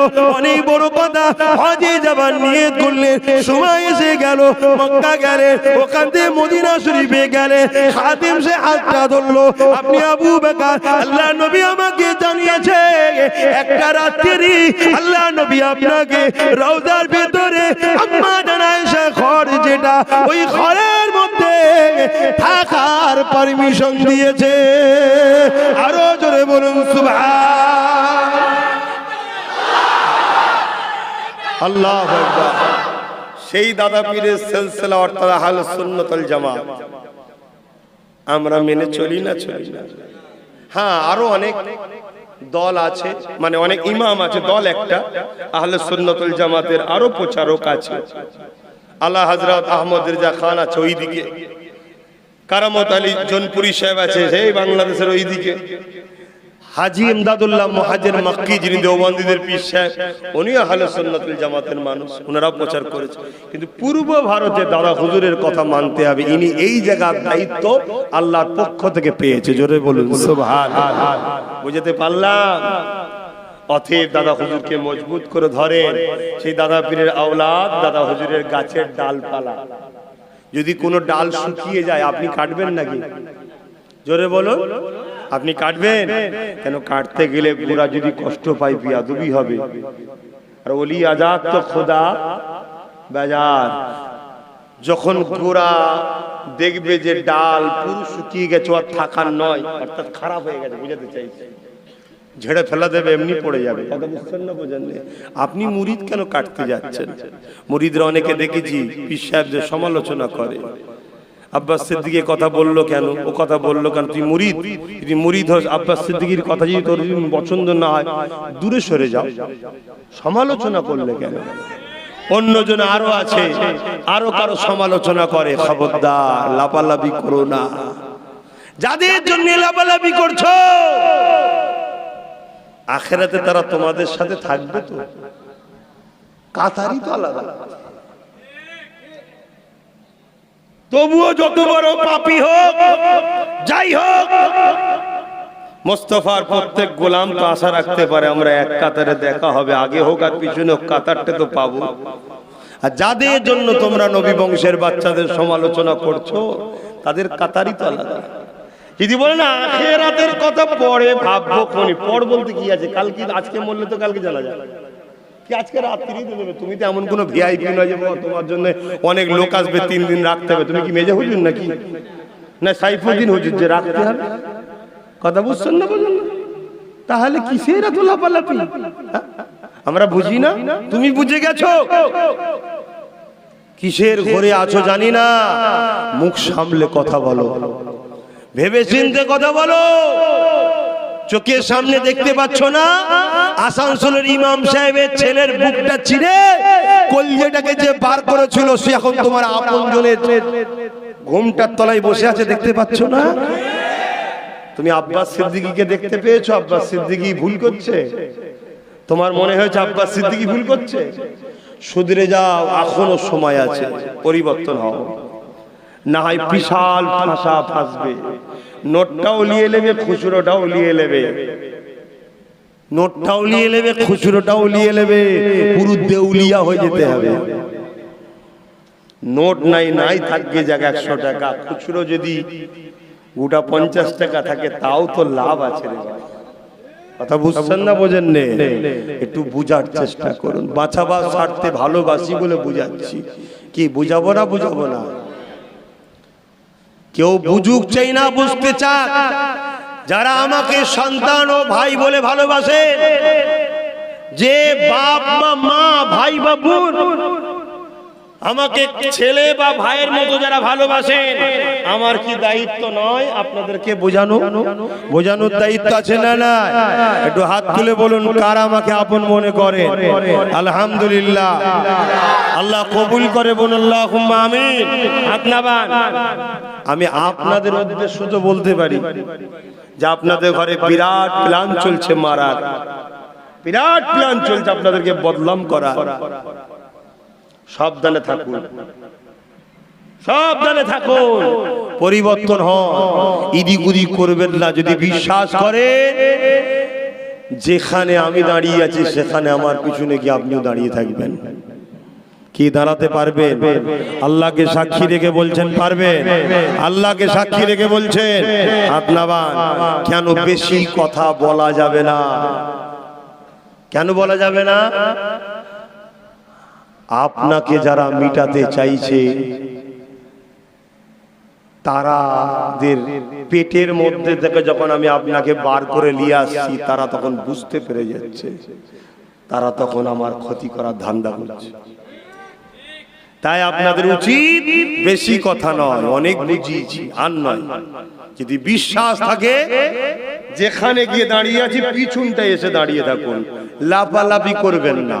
কারো সঙ্গে কথা বলছি, আপনার সাথে সে যদি কথা বলতে চায় আপনিও কথা বলবেন না। ভাই তোমার সাথে আমি কথা বলতে পারবো না, আমি ইনাকে ভালোবাসি, ইনার পিছনে দাঁড়িয়ে আছি, তোমার মন যে উনার সঙ্গে কথা বলো। তুমি কে? কথা বুঝছেন না? বোঝেন না? আর তুমি যদি আমায় নিয়ে আবার তার সঙ্গে কথা বলতে যাও সে তোমাকে অমনি বলবে কত লিবি বল। যে জিনিস কিনা যায় সে জিনিস বিক্রিও করা যায়, ঠিক না বেঠিক গো? বলবেন তো? কেউ যদি 1000-এ কেনে জানবেন 5000-এ কোথায় বিক্রি করছে।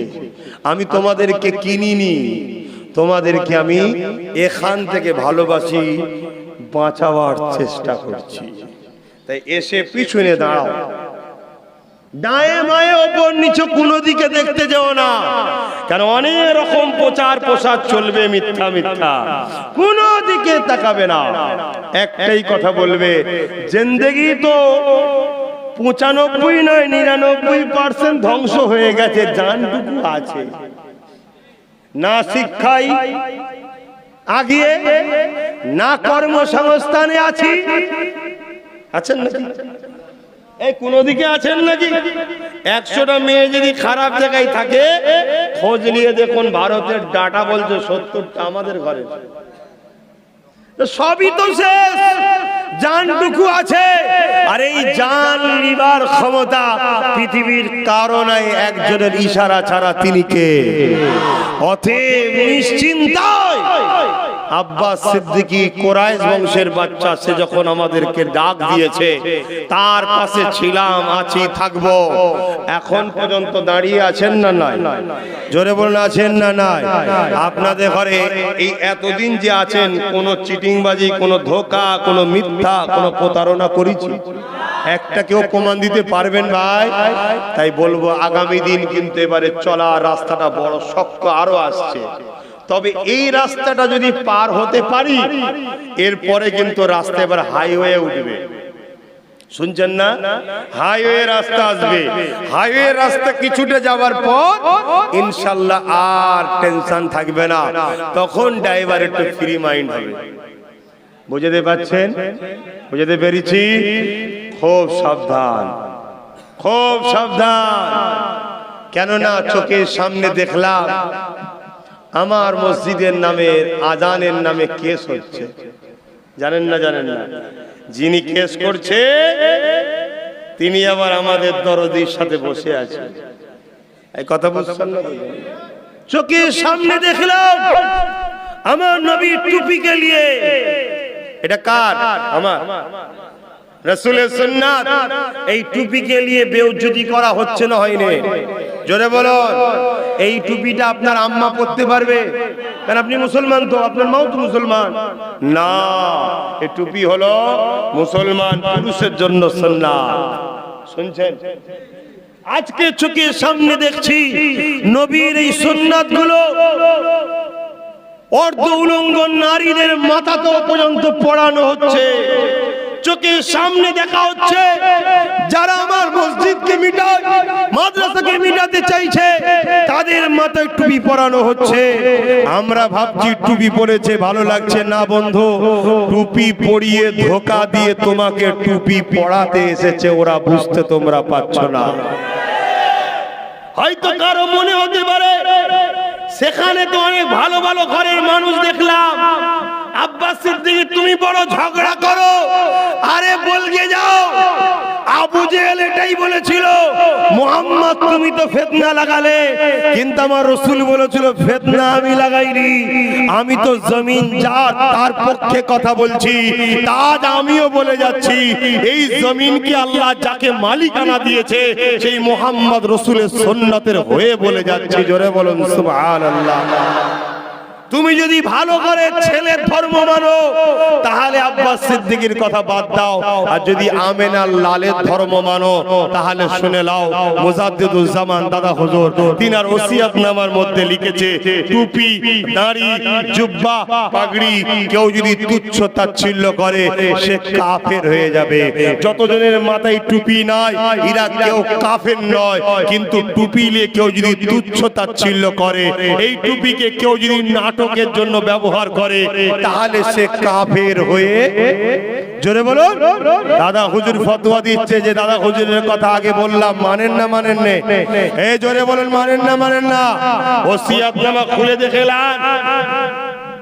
অতএব বাপ খুব সাবধান হন। যদি সত্যি আমার দরদি হতো তাহলে টুপি মাথায় দিবার দরকার নেই। ইফতারের ফলের দামগুলো কমিয়ে দেন, গরিব মানুষগুলো একটু ফল খেয়ে জানটা শান্তি পাবে। কি গো, ঠিক না বেটি? রোজার এক সপ্তাহ আগে ফলের আপেলের কিলো যদি 80 টাকা থাকে, রোজা পড়তে পড়তে 180 হয়ে যায়। যদি সত্যি আমাদের দরদি হয় তাহলে ঈদগার মাঠে গিয়ে ঘুমটা দিয়ে এনআরসির ভয় না দেখিয়ে 3 দিনের ছুটিটা ঘোষণা করুন। ঈদের ছেলে বউ বাচ্চাগুলো গেলে একটু আনন্দে থাকবে, তবেই জানবো দরদি না হয় নাটক ছাড়া অন্য কিছু নয়। এই আমার নামাজকে নিয়ে নাটক চলছে না চলে নে? এর বেলায় তো কোনো কথা নেই। এর বেলায় কথা যে আব্বাস সিদ্দিকী যখন বলবে যে চোরেদের থেকে সাবধান, মাদ্রাসার দুশ্মনের থেকে সাবধান, যারা মাদ্রাসাকে বোল্ডুজার দিয়ে ভাঙছে ওই বদমাইশ গাদ্দারদের থেকেও সাবধান, তখন বলবে হুজুর কেন বললো? বলে না? বলে। আর আমার নবীর ঘর অপমান যারা করছে এদের ব্যাপারে কথা নাই, আমার নামাজ কেলি যারা অপমান করছে এদের বেলায় কথা নাই। তাহলে বুঝতে হবে আমরা মুসলমান নামে তাল পুকুর ঘটি ডোবে না। কষ্ট হচ্ছে কি গো আমার ভাইয়েরা, কষ্ট হচ্ছে। যদি কষ্ট হয়ে থাকে দূরে সরে যান, অসুবিধা কিছু নাই। তবে মনে রাখবেন, আজ যাদের দালালি করছে, আজ সকল জালিমদের পিছনে ঘুরে আমার সমালোচনা করছে, ইসলামের সমালোচনা করছে, নাই সত্যের বিরোধিতা করছে, মাদ্রাসা দুশ্মন, মসজিদে দুশ্মনের দলদাস হয়ে আছে। মনে রাখবেন, মৃত্যু তোমার কালই হতে পারে। তোমাকে এখন কবরে শুইয়ে দেওয়া হবে। ওই কবরে আল্লাহ নবী জানিয়ে দিলে, এ যুবক 99টা করে সাপ দেওয়া হবে। এক একটা সাপের 2টা করে মুখ থাকবে। ওই সাপের সবল মারতে লাগবে।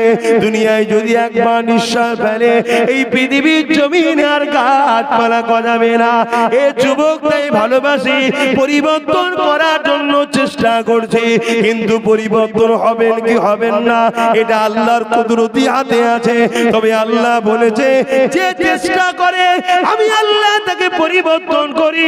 মানুষ যদি চেষ্টা করে পাহাড়কে কেটে রাস্তা বার করতে পারে, কেন তাহলে আমরা চেষ্টা করে আমাদের কর্মসংস্থান ঠিক করতে পারবো না? কেন আমরা চেষ্টা করলে আমাদের বাচ্চাগুলোকে ডাক্তার, উকিল, জজ, ডিএম, ব্যারিস্টার বানাতে পারবো না?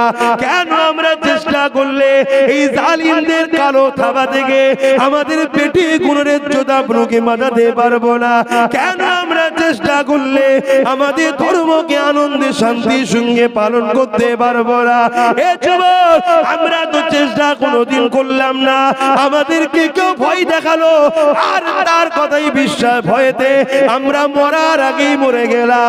তাই মনে রেখে দেবে, কাপুরুষ বারবার মরে, বীর পুরুষ একবারই মরে। মনে রেখে দেবে, এ যুবক, যদি চেষ্টা তুমি করতে পারো, তাহলে মনে রাখবে তুমি অবশ্যই একদিন না একদিন কামিয়াবি হবে। এই কামিয়াবি যখন তুমি হবে, মনে রেখে দেবে, দুনিয়া তোমার উসিলায় যদি গরিব সাহায্য পায়, তোমার উসিলায় যদি এতিম আশ্রয় পায়, তোমার উসিলায় যদি বিধবা সাহারা পায়, তোমার উসিলায় যদি সমাজে শান্তি প্রতিষ্ঠিত হয়, তোমার উসিলায় যদি চুরি বন্ধ হয়, তোমার উসিলায় যদি খুন বন্ধ হয়, তোমার উসিলায় যদি ঘুষ বন্ধ হয়, তোমার উসিলায় যদি ধর্ষণ বন্ধ হয়, তোমার চেষ্টায় যদি এই সমাজের গরিবদের মুখে হাসি ফোটে, এ যুবক শুনে রেখে দাও, পৃথিবীর কেউ যদি তোমার উপরে রাজি না হয়ে থাকে, আমার আল্লাহ তোমার উপরে রাজি হয়ে যাবে। আরো জোরে বলুন সুবহান।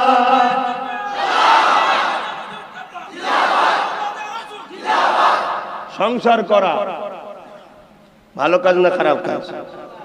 ওটা তো নিজের ব্যাপার, কিন্তু এটা ইসলামের কাজ না, ইসলামের কাজ না। এটা মুসলমান সংসার করছে, এটা অমুসলিম সংসার করছে, দুটো সংসার এক না আলাদা? জোরে বলুন। এটা মুসলমান সংসার করছে, অমুসলিম সংসার করছে। মুসলমান সংসারে কি করে? স্বামী স্ত্রী একে অপরের সুখে দুঃখে সাথ দেয়, একে অপরকে ভালোবাসে, একে অপরের সহযোগিতা করে, এবং দৈনন্দিন জীবনে একে অপরের যা প্রয়োজন একে অপরের বিনিময়ে আল্লাহ সব মিটায়। তার ওসিলায় সন্তান হয়। কি বুঝতে পারছেন? সংসার একে অপরে। মুসলমানও অমুসলিম কি করে? তারাও তো একই, একে অপরের সহযোগিতা করে, একে অপরকে ভালোবাসে, একে অপরের সুখে দুঃখে সাথ দেয়, একে অপরের ভালো মন্দ পরামর্শ করে, একে অপরের প্রয়োজন একে অপরের দ্বারা মেটে, তার ওসিলায় তাদেরও সন্তান হয়। তাহলে আলাদা বলছেন কেন? একে অপরের মধ্যে আলাদা কোথায়? হ্যাঁ, একটা জায়গায় আলাদা। অমুসলিম সংসার করলে সওয়াব পাই কি জানি না। ইসলামের অনুসারীরা সংসার যদি করে সুন্নতি তরিকায়, একই জিনিস নেকা রাসূলুল্লাহ করেছেন, সেই জন্য করে যদি, তাহলে সে নেকি পায়। জোরে বলুন সুবহানাল্লাহ। তাহলে সংসারটা ভালো না খারাপ? কিন্তু সংসারে তো অশান্তি হচ্ছে এখন। তো অশান্তি যদি হয় দোষী তারা, কিন্তু এই কাজটা খারাপ নয়, ঠিক না বেঠিক? তো সমাজ সেবা, দেশ সেবা ভালো না খারাপ? জোরে বলুন। যদি অশান্তি করে কেউ, তার জন্য সে দোষী। জুলুম করে যদি কেউ, সে দোষী, কিন্তু কাজটা ভালো। তাই আমি একটা ছোট্ট কথা জানবো, সালাম পড়াবো, জানতে ইচ্ছা চাইছে, জানবো? জোরে বলুন, জানবো। ইমাম সাহেব কে আছে? কই আপনারা? ক ভাই? হাত মিলান। আপনি ইমামতি করেন, আপনার ভাই টোটো চালায়, একটু কষ্ট তো উঠে দাঁড়ান। ইমাম সাহেব আলেম মানুষ, হাফেজ মানুষ, আল্লাহর কোরআন সিনায় আছে, সম্মানীয় না সম্মানীয় নয়? ইনি ইমামতি করেন, আপনারা ইত্তেবা করেন না, কিন্তু ইনার ভাই টোটো চালায়। কি চালায়? টোটো। টোটো চালানোটা হারাম না হালাল? ইনি যেটা করে হালাল না হারাম? হালাল, কিন্তু এটা সম্মানীয় অনেক বেশি, ঠিক না বেটি? কিন্তু ইনার ভাই টোটো চালাই, পছন্দ হয়েছে, করছে, কথা বুঝে আসছে, কিন্তু তার কাজটাকে কেউ ঘৃণা করতে পারবেন? আচ্ছা, কোনোদিন যদি টোটো চালানো ভাইটা ইমাম সাহেবকে বলে যে ভাই তুমি একটুখানি আমার টোটোটাকে একটু ঠেলে দাও না, বা আমাকে তুমি হেল্প করো না, ইমাম সাহেবের কি উচিত নয় তার ভাইয়ের পাশে দাঁড়ানো? এই বলুন, উচিত না উচিত নয়? ইমাম সাহেব ঘৃণা করবে নাকি? এ বাবা, আমি ইমাম, আমি নামাজ পড়াই, আমি কুরআন পড়ি, ও টোটো ফটো ঠেলা ঠুলি করতে পারবো না, এটা কি ভাই হবে? এই জন্য বলেন, বসেন, কষ্ট দিলাম। তাহলে আমি আমার ভাই নওশাদ সিদ্দিকী সে রাজনীতি করে, আমি জলসা মাহফিল করি, আমি আমার ভাইকে সাথ দিতে পারি না? পারি না? জোরে বলেন, পারি না? পারি না? আপনি যদি আপনার ভাইকে সাথ দিতে পারেন, অন্যায় না হতে পারে, তাহলে আমার ভাই রাজনীতি করে, এই রাজনীতি করা নাকি হারাম? আমার ভাই কি চোর? আমার ভাই কি চাকরি চুরি করেছে, দুর্নীতি করেছে? যদি কোনোদিন করে থাকে তাহলে আমাকে বলবেন, সেদিন আমার ভাইয়ের সাথ দিয়ে আমার চলবে না, কিন্তু আমার ভাইয়ের সাথ এটা আমাকে দিতে হবে, এটা আমার দায়িত্ব আছে না? না, কিন্তু সেই দায়িত্ব, সেই কাজ, সেই দায়িত্ব এই মাহফিলে নয়, সেটা প্রচারের জায়গায়। ও যদি কোনোদিন আমায় বলে যে ভাই আমি পূর্ব মেদিনীপুরে একটা জনসভা করছি, আপনি একটু আসুন না, আপনার ভালোবাসার মানুষকে বলুন না, এসে আমার একটু প্রচার করুন না, কি গো আমি গেলে আপনাদের আপত্তি আছে? জোরে বলুন, আপত্তি আছে? যদি সত্যি আপনারা ইমামকে ভালোবাসেন, তার পিছনে ইক্তেদা করেন, তার ভাইয়ের কাছে যদি সে যায়, তাতে যদি আপত্তি না থাকতে পারে, আমার ভাই তো হারাম কাজ করেনি, হালাল কাজ করছে, দেশ ও মানুষের সেবা করতে নেমেছে, তাহলে সে যদি আমায় ডাকে, আমি কেন যেতে পারবো না? এই যাওয়া কি অন্যায় হবে? আপনারা ঘৃণা করবেন আমায়? যদি আমি যাই, তাহলে আমার ভালোবাসার মানুষগুলোকেও যাওয়া দরকার আছে না? নাই? বাস এইটাই তো ভালোবাসা। বেশি বুঝেছি না? বুঝে বুঝে বুঝে বুঝে ৭৬ বছর কি করেছো? হ্যাঁ, শুধরে যাও। অনেক লোক আছে ছোট বড় কথা বলে আমায়, তাই শুধরাবার জন্য বলে দিলাম, আমি আমার ভাইয়ের সাথে ছিলাম, আছি, থাকবো। আপনাদের যদি থাকে আপত্তি, সরে যান। আমি আমার ভাই ছাড়বো না। হ্যাঁ, আমার ভাই কোনো যদি অন্যায়, সমাজ বিরোধী কাজ করে, দেশ বিরোধী কাজ করে, ইসলাম বিরোধী কাজ করে, তাহলে অবশ্যই আমার দায়িত্ব আমার ভাইকে সেই অন্যায় থেকে ফিরিয়ে আনা। যদি না আসে, তখন আমি তার বিরুদ্ধে লড়াই করব। কেন? আমার কাছে সত্য আগে, ভাই আগে নয়। আমার কাছে মানবতা আগে, বাপ আগে নয়। আমার কাছে ইনসাফ আগে, মা আগে নয়। কেন? আমার রাসূল ইনসাফের জন্য রক্ত ঝরেছে। আমার নবী তায়েফের জমিনে মার খেয়েছে সত্যকে জিন্দা করতে গিয়ে। জোরে বলুন সুবহানাল্লাহ। আত্মীয়তা করতে হবে, কিন্তু রাসূলের দ্বীনকে মেরে দিয়ে নয়। রাসূল সত্যের পক্ষে, ইনসাফের পক্ষে, মানবতার পক্ষে, গরিবের পক্ষে, অসহায়ের পক্ষে। যদি আমার ভাই কোনোদিন গরিবকে লোটে, তাহলে আমার ভাইয়ের সাথ দেওয়া ইসলাম অনুযায়ী আমার জন্য হারাম হয়ে যাবে। আমি পীর সাহেব দিতে পারবো না। শুনছেন না? শোনেন নে? ভাই তো কি হয়েছে? ভাইয়ের জন্য জাহান্নামে যাবো নাকি? কিন্তু আমার ভাই কি করেছে? তাহলে আমি যদি আমার ভাইয়ের সাথ দিই, কিছু কিছু মুসলমান তারা বলে আমরা নবীর উম্মাহ, সমালোচনা করে। আপনার এলাকায় আছে কি আমি জানি না, যদি থেকে থাকে শুধরে যান, শুধরে যান, তওবা করুন, পরিবর্তন হন। আমি আপনাকে পুলিশ দেখাবো না, কারণ আমি নেতা নয়। আমি আপনাকে জেল দেখাবো না, কারণ আমি লিডার নয়। আমি আপনাকে মিথ্যা কেস দেবো এটা বলবো না, কেন আমি কোন রাজনীতির কোন এমএলএ মন্ত্রী এমপি নয়। কিন্তু মনে রেখে দিও, আমি আল্লাহর কাছে হাত তুলে তোমার জন্য অভিযোগ দেবো, আল্লাহ ওই লোকগুলো আমাকে গালি দিয়েছে, ছোট বড় কথা বলেছে। কেন? আমার ভাই গরিব, অসহায়, দলিত, আদিবাসী, মুসলিম তোমার সৃষ্টির জন্য লড়ছিল, আমি আমার ভাইয়ের সাথ দিয়েছি, তো আমাকে গাল দিয়েছে। আল্লাহ তুমি ওর বিচার করো। এই বিচার হচ্ছে না, হয়নি?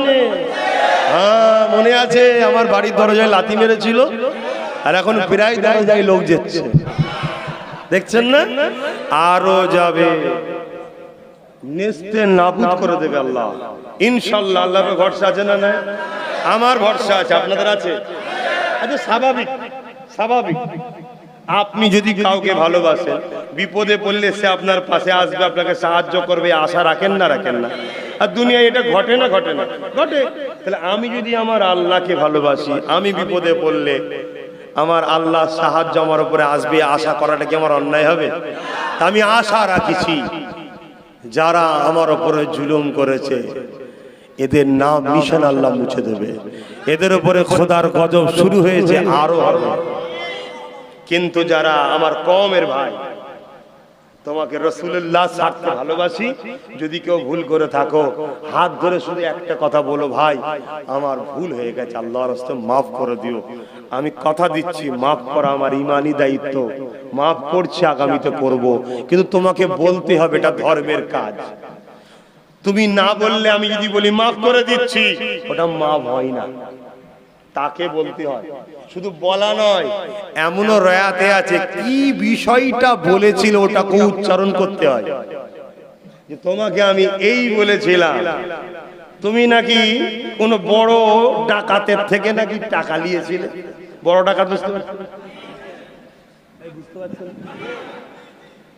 মাথায় টুপিটা দিলে মনে যেন বে করতে যাচ্ছে, যা শেরওয়ানি ফেরওয়ানি লাগাই, বুঝতে পারছেন না? বুঝতে পারছেন না? পারেন না? তার থেকে নাকি তুমি টাকা নিয়েছিলাম, প্রচার করে না? করে না? হ্যাঁ, মুসলমান করেছে। আমি ও মুসলিমের কোনো কথা বলতে আসিনি, কেন আমি ধর্মসভায় এসেছি।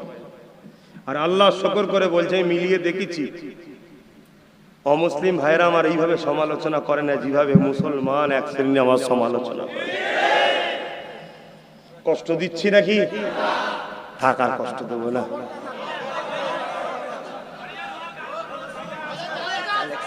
মুরব্বী বলছে 6 ঘন্টা থাকবে, 6 ঘন্টা থাকলে তো অবস্থা খারাপ হয়ে যাবে। আচ্ছা, আমি বিদায় নিচ্ছি। না, নামাজ আছে, আসরের নামাজ আছে, কথা বুঝাচ্ছে। এমনি 5টা 10 করে দিয়ে শুনলাম, তাই তো? তো যাক, নামাজ আছে, সেটাও দেখতে হবে।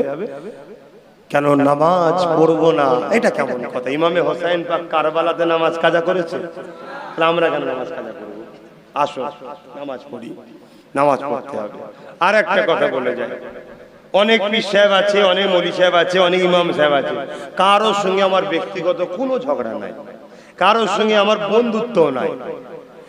আমি নীতির পক্ষে কথা বলি, কারো গায়ে লেগে গেলে সে আমার বিরুদ্ধে বলে, সমাজকে তখন তার বিষয়টা একটু খুলে বলে দিই যে ও এই এই কাজে জড়িয়ে আছে। কথা বুঝে আসছে? সে যদি তার মতো চুপ থাকে, আমি ব্যক্তিগত কাউকে আক্রমণ করার পক্ষপাতী নয়। কেন ব্যক্তিগত লড়াই করাও তো ইসলামে হারাম। ধর্মসভায় বসে হারাম কাজ করবো নাকি? কিন্তু কেউ যদি আমায় ঘাটায়, উদ্দেশ্য কি? যাতে আমার থেকে যুবকগুলোকে সরানো যায়, আমার থেকে বাপ গুলোকে সরানো যায়, মা গুলোকে সরানো যায়, বোন গুলোকে সরানো যায়, ঠিক তো নাকি? এটাই তো লক্ষ্য, তাই পচাতে চাইছে। তাহলে আমাকেও তো বোঝানো দরকার যে ও বেটা খুব একটা সুবিধা নয়, তাহলে তার কথা সমাজ নেবে না, ঠিক না বেটি গো?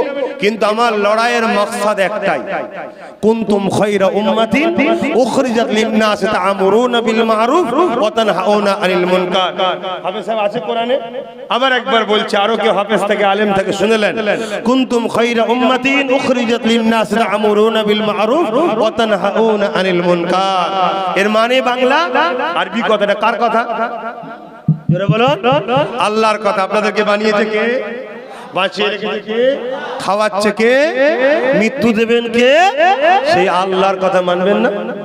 আল্লাহ বলছে তোমরা শ্রেষ্ঠ, তোমরা ভালো কাজ করবে, ভালোর পক্ষে থাকবে, ভালোকে সাপোর্ট করবে, অন্যায় করবে না, অন্যায়ের পক্ষে থাকবে না, অন্যায়কে মিটিয়ে দাও, অন্যায়কে মুছে দাও। জোরে বলুন সুবহানাল্লাহ। তাহলে বলুন, তাহলে আমার কাজ ভালোর পক্ষে থাকা না থাকা না। তাই ইসলাম যেগুলো বলেছে আমি সেগুলো বলি, ইসলাম যেগুলো নিষেধ করেছে আমি তা থেকে দূরে থাকতে বলি। আমি গরিবদের পক্ষে থাকবো, গরিবদের ঘরে যে লোটে তাদের পক্ষে থাকতে পারবো। এই জন্য বলুন না, কেন গরিবদের ঘরে লোটা ভালো কাজ নয়, অন্যায় কাজ। গরিবদের লোটে যারা তাদের বিরুদ্ধে লড়াই করার নাম ইসলাম। জোরে বলুন সুবহানাল্লাহ। এবারে প্ল্যাটফর্ম আছে, আমি হুজুরের প্ল্যাটফর্মে, কিন্তু আমি তো আর ওই কি বলে একটা ঘর আছে ওইখানে যে লড়াই করতে পারি না। ওখানে লড়াই করার জন্য আমার ভাই ঢুকেছে, আমি কত বলতে পারি ঠিক আছে তুই চিন্তা করিস নি, ভালো করে লড়াই কর, আমি তোর পাশে আছি। তুই তো তোর তো ইনকামও নেই। এবার ইনকাম আছে নাকি? ওকে তো দেয় তো কচু পুরা কি 80-85 হাজার টাকা।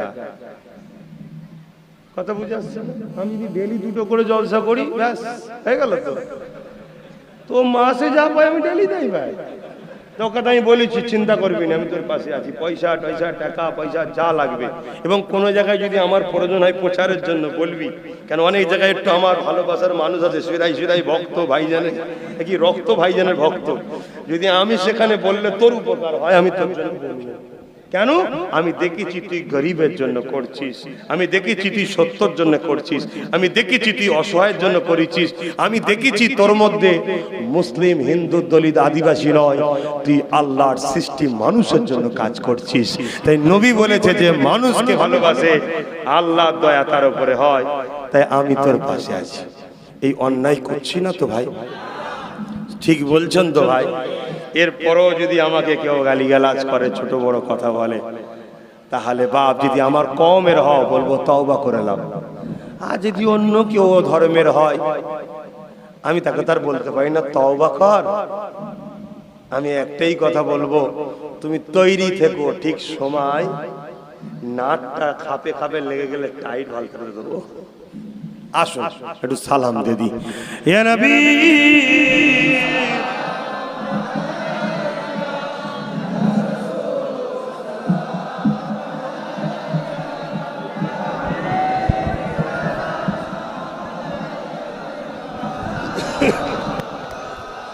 বাপ, সেই ফটো তুলছো, এই এত মানা করে এই হলো, খবরদার করুন। আমি মাহফিলের সম্মান করো, আল্লাহর রাস্তে বলো। সেটা আব্বাস সিদ্দিকীর মাহফিল নয়। আব্বাস সিদ্দিকী এই মাহফিলে আজকে ডিউটি দিতে এসেছে। মাহফিলটা আমার রাসূলের, মাহফিলটা দিন ইসলামের। আব্বাকে বসতে বলো না, আব্বা বসো। হ্যাঁ বসো। সালাম দেওয়ার হুকুম কার? জোরে বলুন। সাল্লু, দরুদ পড়ো, সাল্লিমু, সালাম দাও। কোরআনে আল্লাহ বলছে, তাহলে সালাম নবীকে দিতে হবে। কার হুকুম? নামাজ কার হুকুম? রোজা কার হুকুম? হজ কার হুকুম?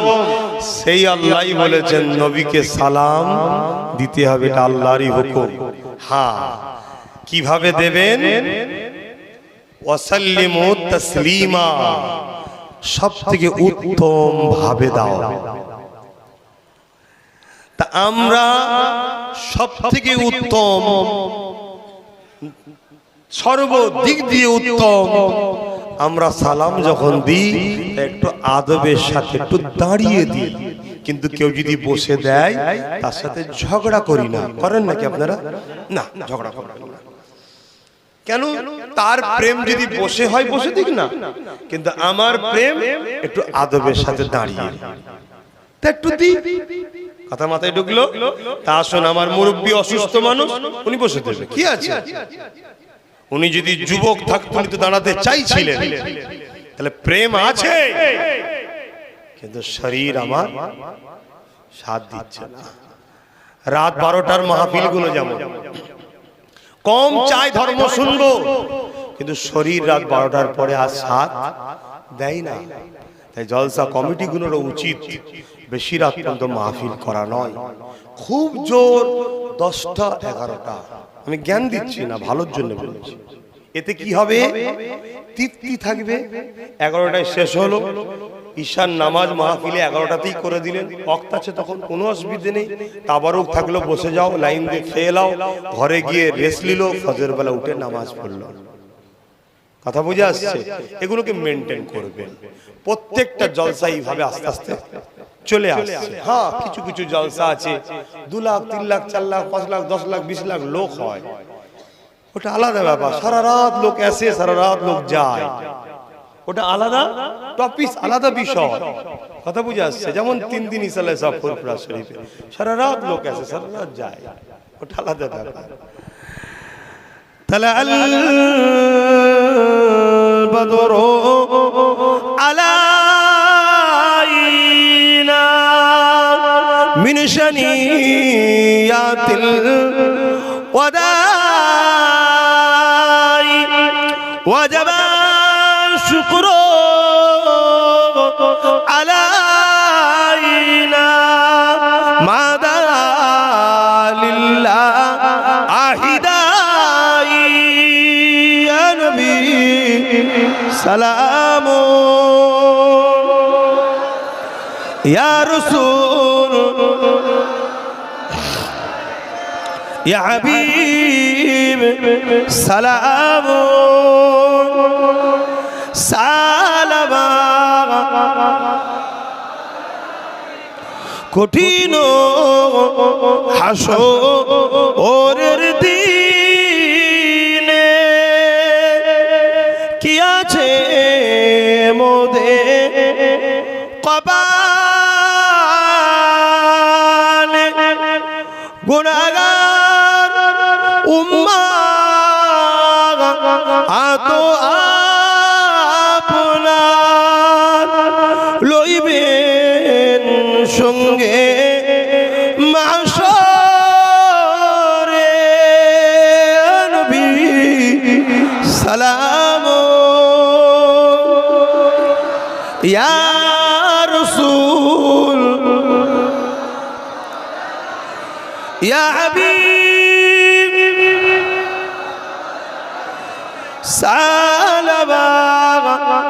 সালাওয়াতুল্লাহ